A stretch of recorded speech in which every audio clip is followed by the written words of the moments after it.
আমরা আমাদের ক্লাবের আয়োজনে নবী ভাইকে প্রধান অতিথি করে আমরা অনেক প্রোগ্রাম করেছি। আমাদের মূল লক্ষ্য ছিল জনাব আলহাজ নবীউল্লাহ নবী ভাইকে এই ডেমরা যাত্রাবাড়ির কর্তা হিসাবে আমরা চেয়েছিলাম, যেটা আজকে আমরা সেই সফল হয়েছি।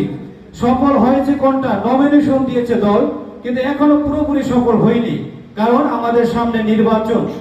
সফল আমরা সেদিনই হব যেদিন এই জনগণের ভোটে আমাদের নেতা নির্বাচিত হয়ে আমরা সংসদে পাঠাতে পারবো, আমরা সেদিনই সফল হব।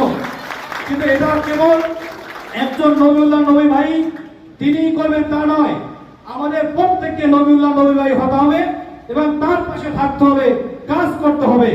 নবী ভাই নির্দেশ দেবে আমরা কাজ করব তা নয়। আমরা এই বৃহত্তর যাত্রাবাড়ি ডেমরার গণমানুষের জন্য, উন্নয়নের জন্য, মানুষের কথা বলার জন্য সংসদে তাকে আমরা পাঠাবো এবং সেটা নির্বাচনের মাধ্যমে সুষ্ঠু করে একটা নির্বাচন হবে। আমরা বিপুল করে সারা বাংলাদেশকে দেখিয়ে দিতে চাই, আমরা জনাব তারেক রহমান আমাদের ভারপ্রাপ্ত চেয়ারম্যানকে দেখিয়ে দিতে চাই যে ডেমরা যাত্রাবাড়ির মানুষ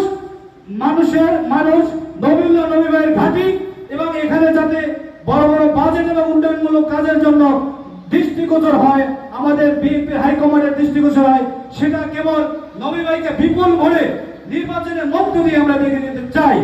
সেজন্য আমরা আগামীকাল থেকে আমরা ঘরে ঘরে বড় আকারে আমরা কোনো সভা সমাবেশ করতে নয়, আমরা যে যার স্তর থেকে ঘরে ঘরে আমরা আমাদের নবী ভাইয়ের সালাম আমরা পৌঁছে দেব এবং নবী ভাইকে জয়যুক্ত করার জন্য আমরা আরো কৌশল অবলম্বন করব। প্রিয় ভাইয়ের আমার, এই নবীউল্লাহ নবী ভাই এই বৃহত্তর ডেমরা থানা যুবদলের সাধারণ সম্পাদক ছিল, বারবার কাউন্সিলর ছিল, ঢাকা মহানগর দক্ষিণ বিএনপির ভারপ্রাপ্ত সভাপতি ছিল, তারপরে ডেপুটি মেয়র ছিল, ভারপ্রাপ্ত মেয়র ছিল। তিনি তার জীবনটা সারা জীবন তিনি এই দলের জন্য বিলিয়ে দিয়েছেন, এই ডেমরা যাত্রাবাড়ির মানুষের জন্য বিলিয়ে দিয়েছেন। এবং একমাত্র নেতা বাংলাদেশে খুবই কমই আছে, কথা বলা যায়। অনেক নেতা আছে যাদেরকে কাছে পাওয়া যায় না।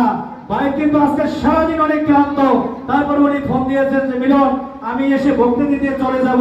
ভাইকে আজকে আমাদের এই সংগঠনের পক্ষ থেকে শুভেচ্ছা জানিয়ে ভাইয়ের আগামী দিনের সাফল্য কামনা করে আমি আমার বক্তব্য শেষ করছি এবং আমাদের দেশনেত্রী বেগম খালেদা জিয়ার সুস্থতা কামনা করছি।